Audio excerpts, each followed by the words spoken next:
Hello, j'espère que tu vas très bien. Bienvenue sur Vegan Stories, le podcast pour ceux qui s'intéressent au mode de vie végétal, ne savent pas comment s'y prendre, mais aussi pour ceux qui sont déjà dedans et veulent juste avoir aussi d'autres retours d'expérience. Ce podcast, je l'ai souhaité vraiment dédié à ces véganes qu'on voit pas trop à la télévision ni dans les médias, ces véganes qui cohabitent en fait avec la société telle qu'elle est et qui le font plutôt de manière positive. Cette semaine, j'ai la joie d'accueillir Théo. Théo, un ami que j'ai rencontré lors d'un stage dans une agence de publicité à Paris, agence de relations presse même pour être plus précise, et qui est donc ni blogueur, ni food blogueur, ni influenceur. Et étant donné que la volonté de ce podcast, c'est vraiment de te montrer un petit peu la vie des véganes de tout horizon, je suis vraiment très heureuse d'accueillir Théo cette semaine. Donc Théo, je te laisse te présenter. Écoute, moi c'est Théo, je vais avoir 24 ans bientôt. Je bosse dans la communication, tout ce qui est réseaux sociaux, réseaux sociaux, communication pour les marques. Et du coup ça va faire 4 ans et demi que je suis vegan. Et Mhm. et puis après, mon motto dans la vie. C'est plus faire attention à sa santé, prendre les bonnes décisions pour la planète, pour sa santé, pour son corps et avoir un mode de vie plutôt sain. Trop bien. Ouais, je me rappelle quand, pour la petite anecdote, du coup, Théo et moi, on s'est rencontrés quand moi j'étais en stage dans une agence de relations presse à Paris. Et toi, du coup, Théo, tu travaillais en tant que freelance et je me rappelle déjà à l'époque, enfin, t'allais faire ton sport le matin. Ouais, ouais, ouais. Alors, Ça a effectivement, pas enfin, changé. c'est hyper intéressant déjà d'emblée de voir que toi, enfin, il y a aussi l'aspect santé qui t'intéresse beaucoup. Ouais, ouais, ouais, au final, enfin, c'est aussi un peu de là que ça vient à la base, et puis après, enfin, du coup, que mon véganisme découle un Ah peu de ouais? cet aspect santé. En fait, c'est un peu de là à la base que Mhm. ça découle, entre guillemets. En gros, du coup, j'ai commencé à faire beaucoup de sport. Enfin, j'ai toujours été assez sportif, mais vraiment, quand j'ai commencé à aller à la salle de sport je vais pousser des poids, etc. C'était il y a 5 ans et demi. Et Mhm. en gros, la première année, du coup, j'étais pas du tout vegan. Voilà, j'étais en mode le débutant en muscu. Je mangeais du poulet le midi, du poisson le soir, des œufs le matin. 7 jours sur 7, 365 jours par an. Et puis du coup, à la fin de la première année, du coup à cette époque-là, je me disais, ce que je mange à l'heure actuelle, c'est entre guillemets ce qu'il y a de plus sain pour mon corps. Mhm. Ça me permet de faire du muscle, d'être performant à la salle, etc. Et puis, sauf que en fait, à la fin de cette première année de fitness entre guillemets, j'ai trouvé, enfin, je suis tombé sur des vidéos d'un youtubeur vegan en fait, qui Tu te faisait, rappelles de son nom? oui, alors c'est la plupart des youtubeurs que je suis, c'est des youtubeurs américains ou Mhm. canadiens. Donc là, il s'appelait Vegan Gains. Et en gros, à l'époque, aujourd'hui, il fait plus trop de vidéos de sport, mais à l'époque, il faisait beaucoup sur tout ce qui est nutrition et fitness. Et en gros, il montrait plein d'études scientifiques sur la consommation de viande, la consommation de produits animaux, etc., sur les effets sur la santé cardiovasculaire, cancer, etc. Et du coup, à la fin de ma première année de fitness, je me suis dit, moi, je suis quelqu'un de très factuel. Tu me montres des faits, si c'est bien prouvé, si c'est scientifique, etc.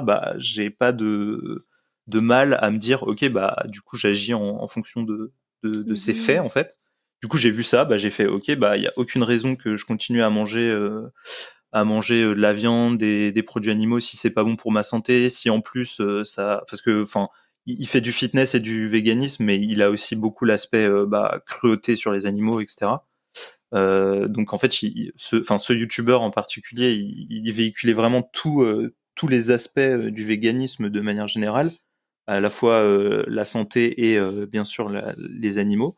Et du coup, moi à cette époque-là, je me suis dit, il y a aucune raison que je change pas mes habitudes, sachant que c'est meilleur pour ma santé, c'est meilleur pour les animaux, c'est meilleur pour l'environnement. Du coup, du jour au lendemain presque. Bon, ça a mis peut-être un mois, quoi, le temps que je vide mes stocks entre guillemets de nourriture et que mon cerveau s'habitue. Mais ouais, en un mois, j'avais supprimé tous les produits animaux de mon alimentation et puis depuis, ouais, j'ai pas changé.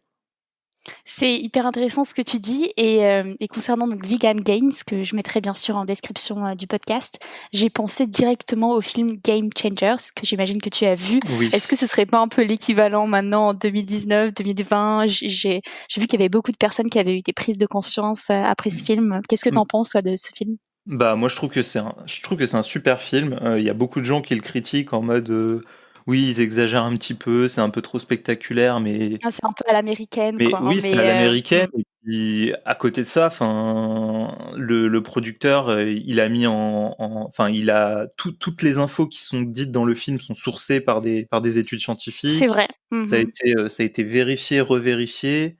Même s'ils ont peut-être un peu enrobé la chose, globalement, c'est hyper factuel et c'est un film super génial, super inspirant, je trouve. C'est clair. Donc si vous n'avez pas encore vu Game Changers, il est sur Netflix et il est très très chouette. Trop bien. Bah écoute, c'était génial d'en savoir plus sur ton déclic et je voulais te demander si réellement ton état d'esprit a évolué dans le temps. Bah ouais, ouais, globalement, à la base, enfin, je suis rentré, oui, par la porte santé par la porte santé. Et mode de vie, mais globalement maintenant c'est aussi pour les animaux et pour l'environnement que je reste dans ce mode de vie, quoi, parce que enfin il y a vraiment aucune raison de pas être vegan entre guillemets aujourd'hui, dans le sens où ne pas être vegan c'est vraiment ça apporte vraiment pas beaucoup de bonnes choses sur aucun point du monde actuel, que ce soit la santé, les animaux ou l'environnement, quoi. Mmh. Donc maintenant, Effectivement. c'est pour vraiment toutes les raisons qui peuvent exister entre guillemets que je reste, enfin que je continue dans cette lancée. Mmh. Top. C'est vrai que je me rappelle aussi qu'on nous a présentés tous les 2 parce qu'on était tous les 2 Ouais, véganes, mais exactement. ça, c'était drôle. Mais effectivement, enfin, je trouve que tu as toujours dégagé aussi une image hyper bienveillante et mine de rien, tu vis vraiment, enfin, tu es dans une entreprise, tu vois? Tu as ta vie d'entreprise, tu déjeunes avec tes collègues, j'imagine qu'ils sont pas tous véganes. Ouais. Est-ce que ça, du coup, enfin, ton approche a évolué? Enfin, je me rappelle que enfin, je sais que ça a jamais posé de problème, mais sans doute, est-ce que tu aurais des petits tips pour les personnes qui veulent se lancer? Parce que j'imagine et pour moi d'ailleurs, c'était vraiment l'aspect, qui m'a le plus demandé d'efforts. Pas que ce soit impossible, mais Ouais, c'est ouais, ouais. juste la confrontation avec les personnes qui sont non véganes, ce premier contact où effectivement, ben, tu dois quand même en presque prouver que ce que tu manges, c'est bon, que c'est voilà, tu peux pas te ramener avec un plat de pâtes parce que les gens vont dire direct que tu es en sous-nutrition. Est-ce que Ouais. du coup, enfin, avec tant d'expérience en entreprise, tu as des petits conseils à donner pour les personnes, qui voudraient aussi se lancer là-dedans? Bah, c'est vrai qu'au début, c'était pas facile non plus, les premiers mois, quand j'ai fait le changement. J'osais pas forcément le dire aux gens. Il y a même des fois où je me souviens, je me suis retrouvé à prendre un sandwich au thon ou un truc dans le genre parce que j'osais vraiment pas dire aux gens, Mmh. bah non, je suis vegan, voilà, je vais pas manger ça. Mais avec le C'est drôle, temps, non, mais je te ouais, comprends parce que pour moi, c'était la même chose et ouais, ça maintenant, ça me semble incroyable. Mais ouais, ouais, la la pression pression, quoi, la sociale, pression est c'est hyper dur. mmh Alors que mh. là, Mmh. aujourd'hui, tu vois, des fois, enfin, il y a quelques temps, j'étais allé dans un restaurant thaï avec des collègues et j'avais pris des nouilles aux légumes ou un truc dans le genre et au final, il y avait des œufs dedans. Et là, je leur ai dit, bah non, je veux bien, s'il vous plaît, refaites-moi le plat sans œufs, quoi. Donc, Effectivement et en soi, et tu es là, tu vois, complètement j'ai dans ton pas, droit. oui, exactement. Là, En tant que j'ai pas eu client, de, ça me faisait chier en soi de leur dire, bien sûr. mais voilà quoi, je pouvais pas enfin je pouvais vraiment pas, tu vois, manger ça. Mmh. Mais du coup, bah, des conseils, quel conseil je pourrais donner? C'est vraiment, ouais, c'est vraiment pas avoir honte parce que ça Parce qu'il peut y a faire aucune un, raison d'avoir oui honte au voilà, final. c'est ça, il y a aucune raison d'avoir honte en soi. Enfin, ça fait un peu dogmatique de dire ça, mais c'est nous entre guillemets qui avons raison parce que, enfin, c'est ce qu'on fait, c'est pour une bonne cause. Donc il y a aucune raison de d'avoir peur et d'avoir honte. C'est pas toujours facile de trouver des options dans les restaurants, etc. Mais globalement, aujourd'hui, même si, imaginons sur la carte du restaurant, il n'y a pas vraiment d'options, tu vas voir un serveur ou le cuistot, et puis il peut te faire un plat vegan sans souci. Enfin, les légumes, Carrément, le riz, les carrément. pâtes, c'est pas difficile à trouver. Mmh. Donc, Complètement. Je pense qu'il faut pas avoir peur d'échanger avec enfin le ouais, personnel du restaurant en général et leur demander et c'est vrai qu'en fait, si tu fais ça sur un ton assez positif et ouais, c'est enfin ça. clair et Faut rester mmh positif. c'est ça. Quelque part, c'est aussi leur mission de trouver, quelque chose à manger pour chacun et bon, je sais que des fois, voilà, on tombe sur, du personnel plus ou moins sympa, mais il y a pas de raison qu'ils refusent et en Oui. 2020, j'ai quand même l'impression que les restaurateurs, au moins, savent ce que c'est. Alors qu'il y a 4 ans, ben, mine de rien, tu devais expliquer tous les Ouais, c'est briefer clair. et même si tu dois le refaire, tu peux le faire parce que mine de rien, c'est quand même génial de pouvoir sensibiliser à ce point-là les restaurateurs. Mm. Mais en général, c'est vrai que tu te retrouveras peut-être pas avec le plat le plus, fancy, mais tu auras toujours quelque chose. Même en Pologne, moi je sais qu'en Pologne, j'avais mon avion qui était annulé pour revenir, donc je m'étais retrouvée dans la campagne polonaise dans un hôtel où il y avait juste aucun magasin, mais même dans un endroit un peu, perdu au milieu de nulle part, j'avais réussi à avoir un plat de riz avec des légumes et des lentilles et d'huile Bah d'olive ouais, et parce honnêtement, c'était pas que mauvais, quoi. en soi, c'est pas compliqué de manger vegan et équilibré. Il n'y a pas besoin de manger plein de trucs hyper industriels, les Transformé, c'est ça. steaks, tout ça, Mmh. avec les bases de l'alimentation. On peut manger très bien et très très équilibré, quoi. Complètement. C'est vrai que c'est sympa la nourriture un peu transformée pour se faire plaisir de temps en Ouais, temps, même voilà. si bon, le plaisir peut être aussi avec des choses très brutes, hein, mais c'est juste voilà pour avoir une petite touche un peu plus extraordinaire, mais c'est pas nécessaire du tout pour se sentir bien, pour manger équilibré ou ouais, c'est pas une nécessité quoi. Ouais, non, je suis totalement d'accord là-dessus. Au début, oui, quand on fait le switch, enfin moi, au début, quand je faisais le switch, j'avais tendance à remplacer mon poulet ou mon steak par un truc végétal, un steak de soja ou quelque chose comme ça à tous les repas. Et c'est vrai qu'avec le temps, bah, tu te rends compte que bah, t'as pas forcément besoin d'avoir ce truc-là pour avoir bah, soit tes protéines, soit pour avoir un repas complet. Tu peux très bien compléter avec d'autres légumes ou d'autres féculents ou des lentilles ou ce genre de choses, quoi. Complètement, je te rejoins à 100. Et là, j'ai pensé à une question. Théo, est-ce que tu as une idée de ton repas préféré, végan du coup? Mon repas préféré vegan.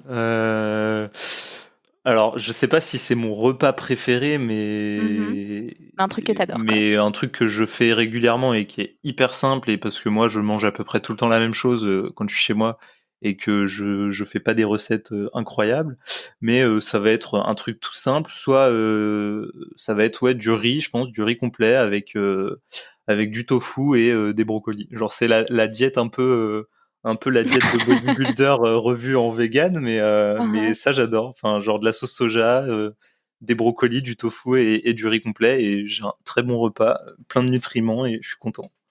Trop, trop bien. Et Voilà. du coup, un dessert pour la touche un peu plus gourmande? À dessert, dessert. Alors de base c'est pas vegan, mais mon Mmh. dessert favori c'était le Paris-Brest, et Mmh. j'ai eu l'occasion de goûter celui de VG Pâtisserie à Paris là, Waouh! qui est excellent aussi. Du coup, ouais, Trop bien. soit Paris-Brest, soit un truc genre banana split. Ça, c'est mes deux desserts préférés de base. Waouh! Ouais, Des trucs c'est bien, bien lourds. balèze, quoi. Ouais. C'est ça. Trop, trop bien. Et Théo aussi, je me demandais, en fait, des questions qui me reviennent le plus pour les personnes qui souhaitent se lancer vraiment dans un mode de vie plus vegan, c'est, bah, déjà le vegan en société et aussi vegan en voyage. Et je sais que Ouais. toi, tu as beaucoup voyagé, que tu es même allé au Japon et je voulais un petit peu savoir comment ça se passe dans ta tête. Est-ce que tu prépares ton voyage quand tu as un mode de vie vegan ou, est-ce que tu aurais des petits conseils à ce niveau-là? Alors, niveau préparation, j'ai pas trop. Enfin, je vais prendre l'exemple de quand je suis allé au Japon parce que Mmh. c'était un gros voyage, et puis le Japon, c'est pas forcément le pays le plus vegan friendly. Mmh. Mais non, à l'avance, j'ai pas vraiment préparé. Mais en revanche, sur place, enfin, du coup, j'ai vu un peu, j'ai quelques notions de japonais. Du coup, j'ai un peu regardé comment on expliquait bah, qu'on mange pas de viande ou ce genre de choses. Après, sur place, t'as quand même pas mal de restos où, bah voilà, ils mangent beaucoup de nouilles, ce genre de choses, de pâtes, etc., de riz, de tofu. Donc ça, c'est assez facile à trouver. Les sushis, les restaurants de sushis, ce genre de choses, ils font aussi du concombre, de l'avocat, un peu comme en France, donc du radis, ce genre de choses. Donc il y a toujours des options. Mhm. Après, pour trouver des restaurants vraiment véganes, etc. Bah, je crois que tu en avais déjà parlé dans ton podcast, dans ton dernier podcast, mais Mais toujours l'application, Happy Cow. ouais, exactement.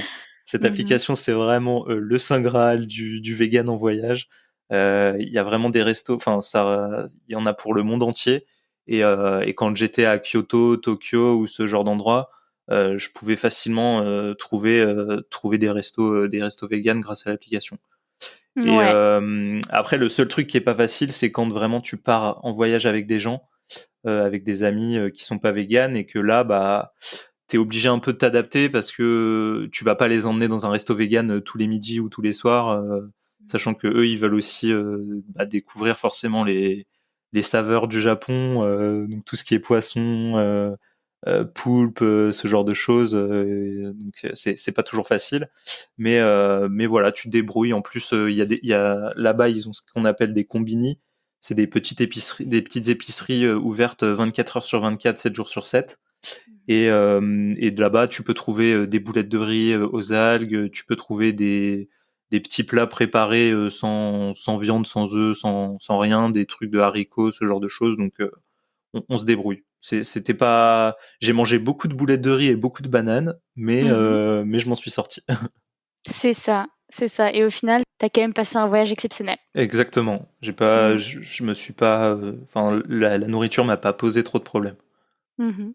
C'est vrai que ça, on l'oublie trop souvent, mais en fait, quand tu voyages, il n'y a pas que les restos, quoi. Et il y a aussi, mine de rien, les supermarchés. Et moi, je Exactement. sais que notamment, enfin, j'ai eu beaucoup cette question, ouais, en Nouvelle-Zélande, quand tu voyageais, bah, en fait, en Nouvelle-Zélande, je veux dire, quand tu voyages, c'est pas ta priorité d'aller au restaurant, quoi. Oui. Et du coup, t'es dans une auberge de jeunesse et tu fais tes courses. Et en fait, quand tu fais tes courses, ben, t'achètes ce dont tu as besoin pour Ouais. faire ton repas.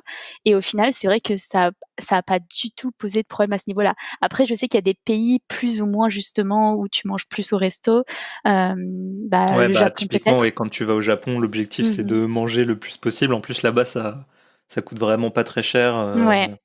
Et puis, ouais, et puis enfin, c'est vraiment aussi l'ambiance des restaurants, c'est un peu unique.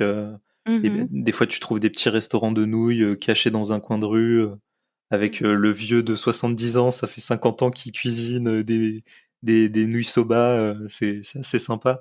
Mmh. Mais oui, on trouve toujours une solution. Trop bien, ça c'est trop chouette. Et du coup, les Japonais, tu les as trouvés, enfin, assez ouverts d'esprit quand tu leur faisais une demande. Est-ce que des fois, tu as réussi à avoir des petits trucs sur mesure pour toi, un peu comme en France? J'ai pas eu l'occasion de, enfin j'ai pas eu le besoin de demander quoi que ce soit de particulier. Je trouvais des options soit dans les menus, enfin oui, dans les menus en général. Enfin, dans les restaurants de nouilles, je prenais des nouilles sans. Souvent, ils mettent de la sauce de poisson à côté. Je prenais juste les nouilles Mmh. nature ou ce genre de choses, quoi. J'ai pas eu besoin vraiment de leur demander de trucs Waouh! particuliers. Mmh.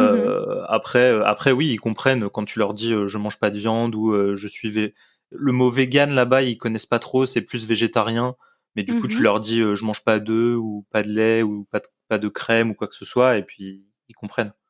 Donc Mmh. là-dessus, il OK. y a pas trop de soucis. Mmh. Donc on s'en sort, quelque part Ouais, toujours ouais, et ouais, au final, tu pas perdu 10 kilos en voyage. exactement. Top. Du coup aussi, Théo, je voulais te demander, concernant plus, enfin, ton engagement au niveau du végétal. Je sais qu'on a fait, plein de festivals, enfin, je crois qu'on en a fait un ensemble, mais je sais que tu en as fait sans doute d'autres. Oui. Est-ce que tu peux un peu nous en parler de ça? Parce que je trouve ça un peu, fascinant, du coup, ces festivals, véganes. Alors, en festival, qu'est-ce qu'on avait fait? On avait juste fait la Veggie World, c'est ça? Ouais, la Veggie World, mais Ouais. il me semble que tu avais peut-être fait la Veggie Pride aussi, non? Alors oui, enfin je sais plus si c'était la Veggie Pride, mais j'ai fait plusieurs Veggie World et puis Mmh. à Paris aussi, ils font des vegan place. Du coup, c'est sur Place de la République à Paris. Mmh. Il y a plein de stands qui s'installent, de nourriture, de vêtements, de petits trucs comme ça quand il y a des manifestations, des marches, ce genre de choses. Du coup, j'ai participé à quelques-uns comme ça. Après, sinon, oui, j'ai fait plusieurs Veggie World et en termes de manifestations, j'ai fait quelques marches, quelques manifestations, que ce soit en face du salon de l'agriculture ou les marches pour la fermeture des abattoirs. Mmh. Donc, Ouais, ouais, il y a ça aussi effectivement. Je me rappelle que tu avais fait ce genre de marche et du coup, c'est si tu peux nous parler un peu plus de ton expérience, c'est pas trop dur? C'est vrai que moi, c'est pas du tout, mon genre de militantisme de faire forcément des marches comme ça, mais j'ai toujours trop d'admiration pour les personnes qui ont le courage de faire ça. bah, pour le coup, tu vois, je suis pas non plus hyper militant de manière générale. Mmh. Vu que, enfin, ce genre de grosses manifestations, ça arrive 1 à 2 fois dans l'année. Je me dis bon, je vais prendre un peu de mon temps et puis je vais y participer. Ça me coûte pas grand-chose. Donc voilà. Après, je suis pas du genre à aller tous les week-ends faire des Cube of Truth comme Mmh. Anonymous Du coup, c'est quoi Find a les Cube of Bracelet. Truth? Tu peux nous expliquer en quelques mots? Ah, j'en ai jamais fait, mais en gros, Mmh. c'est bah, t'as plusieurs personnes qui se posent à un endroit. Je sais pas trop comment ils choisissent, où ils choisissent, mais souvent, je pense, que c'est devant des supermarchés ou des endroits où il y a beaucoup de monde. Et Mmh. ils se mettent en carré et en fait, ils ont des écrans dans leurs mains et ils montrent des images d'abattoirs ou comment sont traités les animaux bah, dans l'industrie de la viande ou des produits Mmh. animaux, quoi. Mmh. Pour faire un peu bah, réagir les gens et leur expliquer bah, qu'est-ce qui se passe dans la réalité quoi derrière les beaux packaging des supermarchés. Effectivement. Mmh. C'est pas trop mon type Mmh. de militantisme. Enfin, c'est pas trop mon type. Je trouve, enfin, moi dans ma tête, il faut qu'il y ait tous les types de militantisme, mais c'est pas Exactement. trop On a besoin celui vers de lequel tout je le me monde. tourne. Mmh. Complètement. C'est vrai et moi je pense à une amie du coup qui est prof de yoga, qui est vraiment d'une douceur extraordinaire et qui fait ses Cube of Truth et en fait pour Mhm. elle, c'est vraiment une expérience, un peu presque magique parce qu'elle voit enfin elle souvent elle est confrontée à des personnes qui regardent les images, puis après elle peut échanger avec ces personnes. Donc c'est vrai que c'est pas forcément aussi agressif comme on peut l'imaginer. Des fois, c'est des beaux échanges qui naissent, c'est des belles discussions. Des fois, en fait, aussi incroyable que ça puisse paraître, il y a des personnes qui souhaitent échanger, qui souhaitent parler. Et il faut, comme tu l'as dit, un peu tous les types, où il faut tout simplement que chacun trouve son type et on n'a pas besoin de voilà d'être surtout sur les festivals, sur toutes les marches chaque week-end comme tu l'as dit. Et je pense que, enfin quelque part, même sans militer à proprement parler, on fait la différence rien qu'en étant nous-mêmes et en assumant bah, d'être vegan au quotidien, quoi. Ouais, c'est ça. Je pense que c'est important que bah, qu'il y ait des gens ouais qui fassent ce genre de manifestations. C'est bien aussi qu'il y en ait qui soient plus sur les réseaux sociaux, Complètement. d'autres qui soient juste bah, à leur échelle, qui montrent l'exemple pour les personnes autour d'eux. Et puis je pense aussi que bah, les gens ils réagissent différemment à ces différents types de militantisme. Ils réagiront plus facilement si tu leur montres des images un peu violentes Ouais, que il y en a qui ont besoin de ça, quoi. c'est ça que si tu leur dis juste bah voilà il y a 20 000 études scientifiques qui te disent de faire ça, mais toi tu t'en fiches, tu préfères le goût de la viande et tu t'en fiches un peu de ta santé, bah tu réagiras pas trop. Alors que si on te dit bah voilà enfin t'aimes bien les animaux, si on te dit bah voilà les animaux ils sont torturés tout ça, Mmh. ça te fera peut-être plus réagir. Donc Mmh. ça dépend vraiment bah, de l'état d'esprit des gens, du fonctionnement des gens. Donc c'est important qu'il y ait tous les types de militantisme. Ouais, je te rejoins à 100. Et du coup, ma dernière question, c'est, quelles sont tes meilleures ressources, que ce soit des chaînes YouTube, si tu en as d'autres à part Vegan Gains, des podcasts peut-être, des Ouais. documentaires, des adresses, enfin tes coups de cœur? Alors bah, moi je suis pas mal de youtubeurs, bah, principalement fitness, mais du coup il y a un bon aspect, enfin il y a un grand aspect santé aussi là-dessus. Mmh.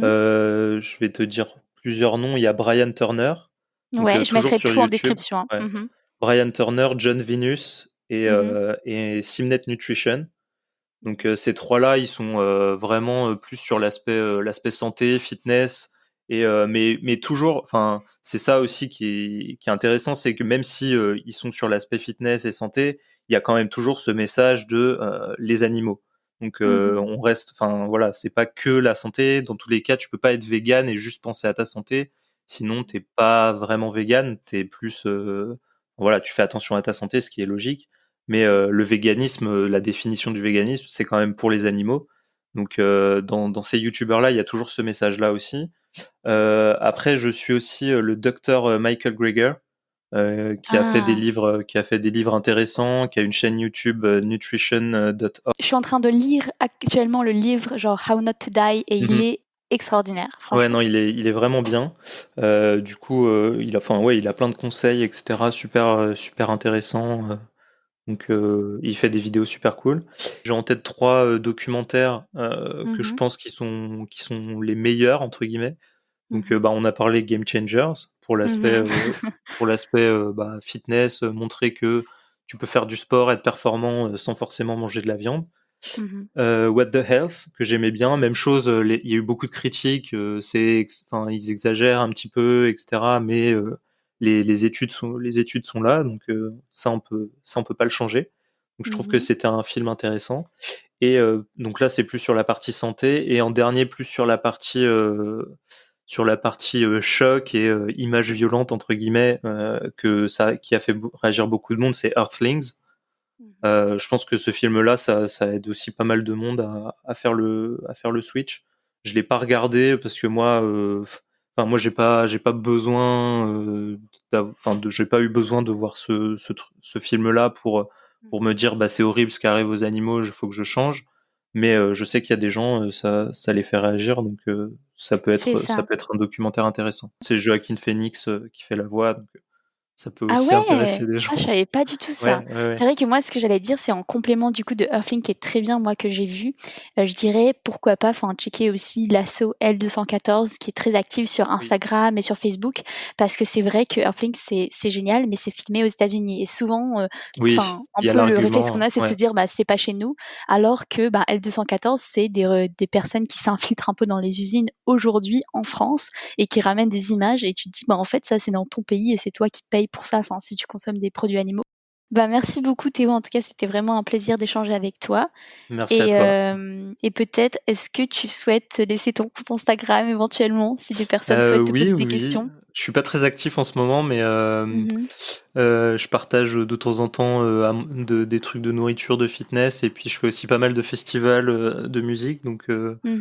ça s'appelle Comemos, donc Komemos, et puis voilà, sur Instagram. Trop chouette. Merci beaucoup Théo. Merci à toi.